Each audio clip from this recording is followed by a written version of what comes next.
Guys good morning, welcome back to my new vlog. તો as per Sunday અમે નાહી ધોઈને રેડી થઈ ગયા છીએ અને હવે બ્રેકફાસ્ટ કરી લીધો છે. પપ્પા હજી સૂતા છે અને પૂજન નાહવા માટે ગયો છે ને અહીંયા બધા બેઠા છીએ. અને તમે જોઈ શકો છો અમારા દિલાદા આવી ગયા છે લોટ લેવા માટે. તો ચાલો એને લોટ આપી દઈએ. દિલાદા લોટ લઈને ગયા અને હવે હું રીડિંગ કરવા બેસી ગઈ છું. સાયન્સનું રીડિંગ કરું છું અત્યારે. અને મમ્મીએ હેર વોશ કર્યા છે તો એ હેર કોરા કરે છે. બા અહીંયા ગુવાર દીટે છે. બપોરે ગુવાર બટેટાનું શાક કરવાનું છે એટલે ગુવાર દીટે છે ખાટલે બેસીને. અત્યારે 9:30 જેવું થયું છે અને અમે બધાએ વાડીએ જવાનો પ્લાન બનાવ્યો છે. તો હું અત્યારે બધાને વાડીએ લઈને જાઉં છું. તો અત્યારે તો આપણે અલ્ટો લઈને જ જવું પડશે કારણ કે હજી બ્રેઝામન બહુ ફાવતી નથી. તો ચાલો આપણે જઈએ વાડીએ.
વાડીએ પહોંચી ગયા છીએ તો હું તમને અમારી વાડીનું ટૂર આપીશ. પહેલાં જોઈ લો કે અહીંયા મગફળી વાવી છે ને એટલું સરસ ગ્રીન લાગે છે ને ચારે બાજુ. અને અહીંયા બાપુજી અને દાદા કંઈક ટ્રેક્ટર ચલાવે છે. શું કરે છે એ તો મને ખબર નથી, પણ બાપુજી ઓરણી ઉપર બેઠા એવું લાગે છે ને દાદા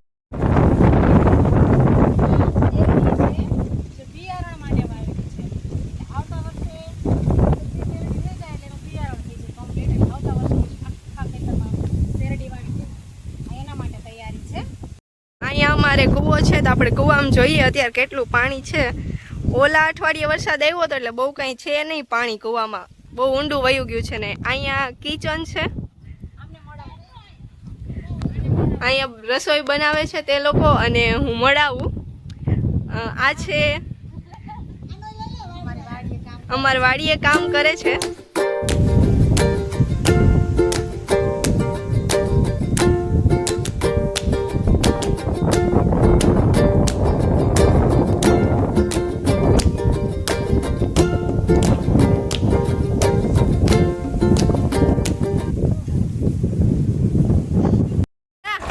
શું કરો છો તમે? શું કરો છો તમે? ઓકે બાપુજી,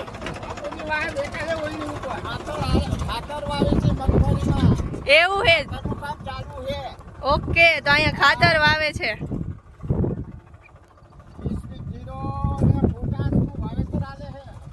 ઓકે, શું ભાઈજી તમે શું કરો છો? રપટ આયકું. હા હા, બરાબર. તો ગાઈઝ અહીંયા અમે આવી ગયા છીએ બીજી વાડીએ જોવા માટે. તો અહીંયા શેરડી વાવી છે ને એ ખૂબ મોટી થઈ ગઈ છે, તમે જોઈ શકો છો. અને અહીંયા તો પાણી પણ ચાલુ છે. ઓહો, મજા આવે એવું છે અહીંયા તો. અને અહીંયા કૂવો, આ કૂવામાં પણ ઊંડું જ પાણી છે જોકે. અને અહીંયા છે અમારા દીપકભાઈજી, આયરીયું અહીંયા ઘર છે. તો ચાલો આપણે અંદર જઈએ. રિયા છે, વસંત. ગાઈસ તો અંદર આવી ગયા છીએ. જય શ્રી કૃષ્ણ બાબુ.